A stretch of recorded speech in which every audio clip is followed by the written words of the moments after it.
Welcome to the Learning Zone with Miss Beachley, Miss Hall, and Miss Bates. Hi Furman families, happy Monday. I hope you had a restful intercession and you are excited for another week of digital learning.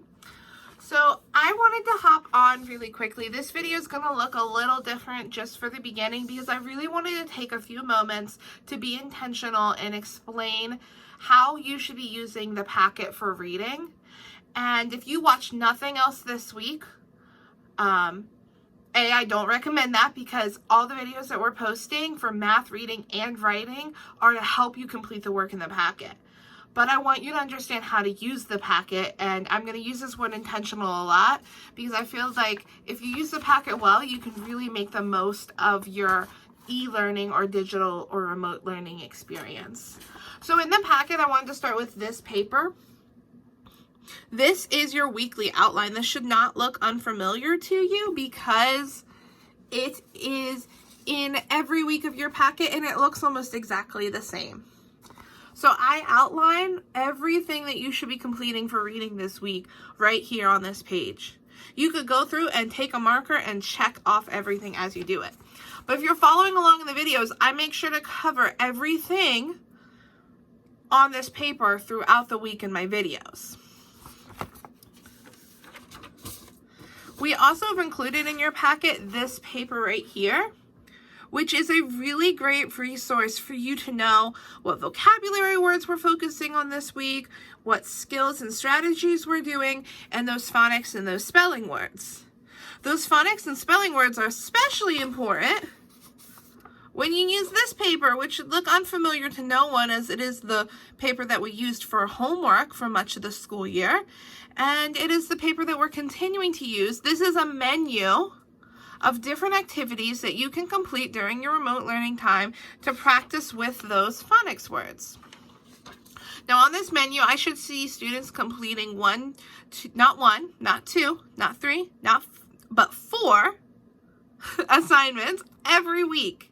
1 assignment each day from this menu. Then on Fridays, you can upload those responses and those get tracked for your points on your final grade. The last paper I want to show you from this section of my packet is this paper right here. I chose the nonfiction questions because in week 3, and I've labeled that right here, we are using the nonfiction questions. Every time you do a reading, you should be completing a nonfiction response question. And you can pick the number of question that you want to do. But then I also have another paper I want to show you that you should be using to help you when you do those responses, which is this paper, which is the race diagram. This race diagram, as I've gone over in other videos, outlines how students are expected to write a response to reading question, like the ones from this list. Students should be restating the question, answering the question, citing with text evidence, and explaining that evidence. I suggest that you go back and watch some of my Friday videos to see more of this race strategy in practice. I also wanted to share with you a couple anchor charts that we'll be using this week and you should have ready. The first one is the one that we use every single week, which is our close reading strategies. During the videos, I refer to this for the first read, second read, and third read. And what I use this anchor chart for is really making sure we're focusing on different things every time we read a text so that we can fully understand and comprehend and be intentional about using the text to further our learning. I also just wanted to show you these are the anchor charts that we'll be using for comprehension later this week. We'll be using the summary one and the sequencing anchor chart. And the last thing I wanted to share with you are my decoding strategies. This anchor chart I included for your reference because these are some really great strategies that you can practice at home when coming across an unknown word. I just wanted to show you a couple more things that are in your packet. This is the story that we're reading this week. I've labeled it at the top for week 3. It's called Brave Bessie. It is a nonfiction story. And I also wanted to share with you the Your Turn Practice book. The Your Turn Practice book is where much of the work that's on that first page I showed you is in. And you can follow along right with me. You can complete the work in the Your Turn practice book and show us pictures of that work. Or you can also complete this work digitally using a PDF editor like Cami, which I know Ms. Hall has showed you how to use. So like I said, this is just a little different than the way I normally start a video, but I wanted to take that time to really show you how to get the most out of your remote learning experience. Now I'm going to go over a couple introductory things for this week, and then you guys are free to get started on week 3 of e-learning. Hey families! As I said in the beginning of this video, happy Monday. Today we're going to be reading and writing words with vowel teams. Our standard for this week in phonics comes from that RF, which is Reading Foundations 2.3b, which is knowing those sound spelling correspondences for all these random common vowel teams that we've been learning. We're also going to be using vocabulary words in context today, and that comes from the standard RI 2.4, which is determine the meanings of words and phrases in a text relevant to grade 2 topics or subject areas. So our agenda for today is we're going to be working through this instructional video. This is a very short introductory video for Monday. And then I want you to be working on that phonics and vocabulary practice in your turn practice book, doing that close reading from your turn practice book, and completing a respond to reading question. I want you to pay close attention to this because I don't have you today answering those questions in the your turn practice book yet. And that is a little different than what I've done on previous Mondays.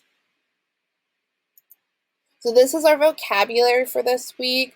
I want to go over how you should be using vocabulary during this remote learning time.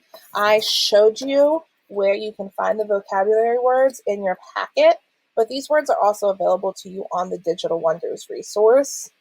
When we're talking about vocabulary, I went over this in my class session 2 weeks ago now.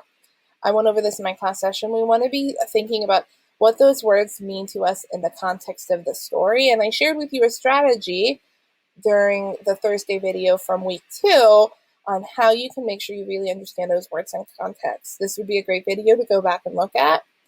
We're just kind of referring back to a lot of things right now, but I want to show you some new things too. So the strategy that I want to show you today is a really simple strategy that you can use while you're reading if you don't have a glossary because you don't have those texts like we have at home. So this is something that you can do right in your journal.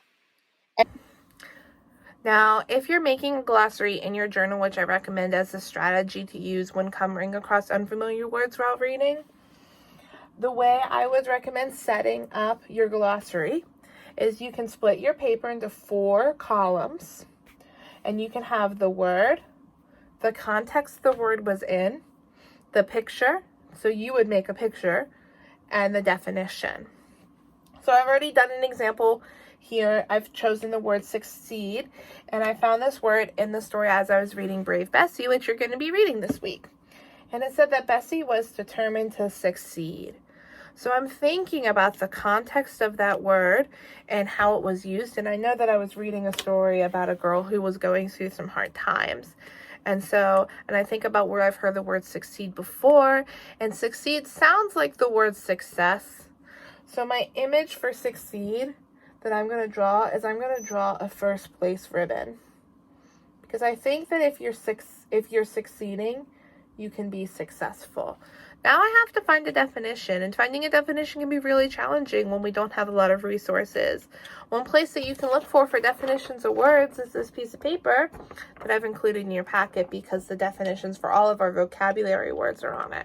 You can also Google a lot of words if you're really not sure about the definition, but when you Google, you want to make sure you're choosing the best definition for the word in the context because sometimes words can have multiple definitions. So here it says to succeed is to do well at something. And I know that matches my picture because if you do well at something, you would definitely be a first place winner.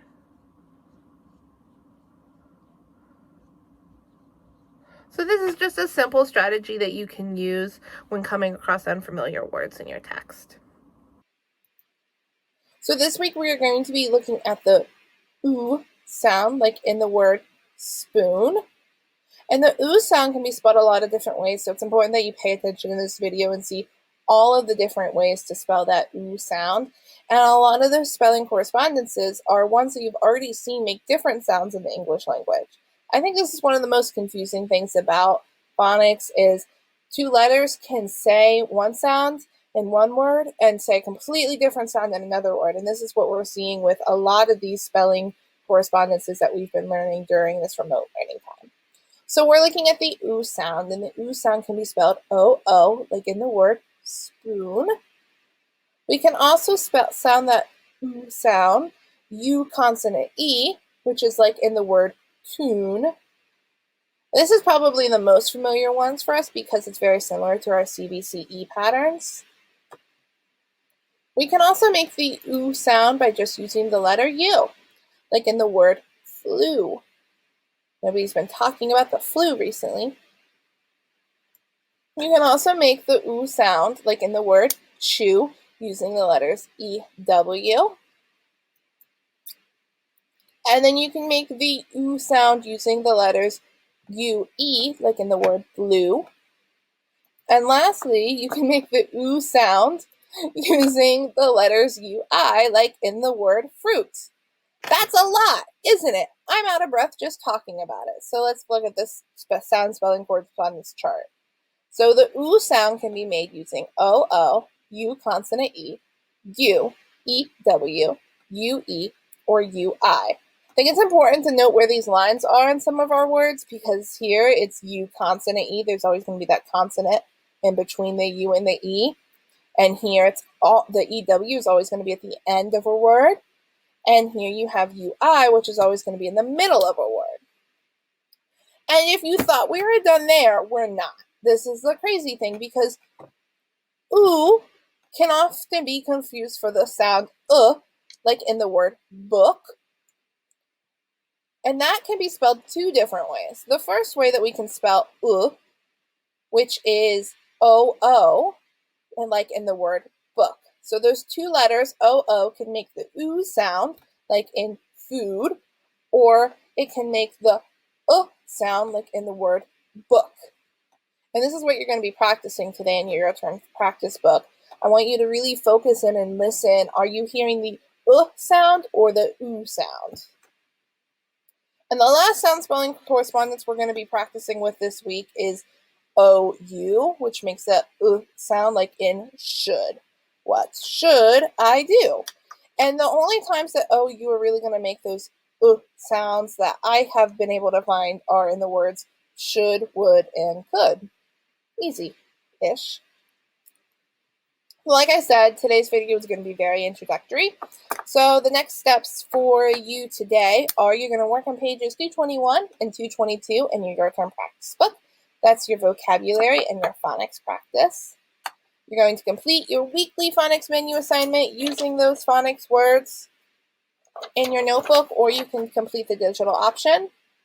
You're going to do your first read of Dr. Elizabeth Blackwell on page 222 and 223 and 224 in your turn practice book.